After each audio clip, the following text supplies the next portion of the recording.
you often hear, or I hear from time to time, people start out a new business because it's been a hobby on the side, etc., etc. And I've also heard horror stories where you've taken your hobby, turned it into a job, and things haven't quite worked out.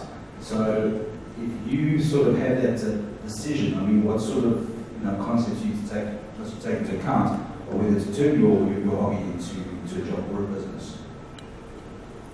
There's a very easy answer to that. When I hear about people turning a hobby into a business, as opposed to people starting a business from a hobby, there's a big difference. And it's one word.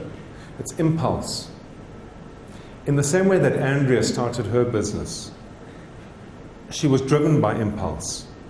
And every time people congratulated her on the fantastic meals she produced, she was conned, as I put it, to go into the food business. I've got to tell you, the food business is a rough business. You don't have a life. Because life is when you sit down and have a meal. And that's exactly when you have to do the work. So I think that if you've got a hobby that you're looking at turning into a business, you need to really get a sense of where you want to take this thing. If it's an impulse alone, it's going to frustrate you. And maybe it should be best left as a hobby.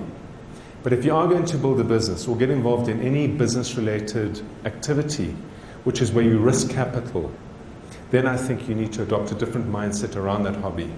And that mindset would be, in my view, this asset of value mindset. Even though you might not choose to sell that business, if you think about it, if I build a business for sale, it means it's working at an optimum level. It means that I'm 50% in the business, 50% out the business. It doesn't mean you need to go and grow an additional stream of value into the business. But surely if it's a hobby and it becomes consuming, you want the ability to step back so you can be involved in the more interesting elements of the hobby. What most of us as entrepreneurs called the strategy of my business.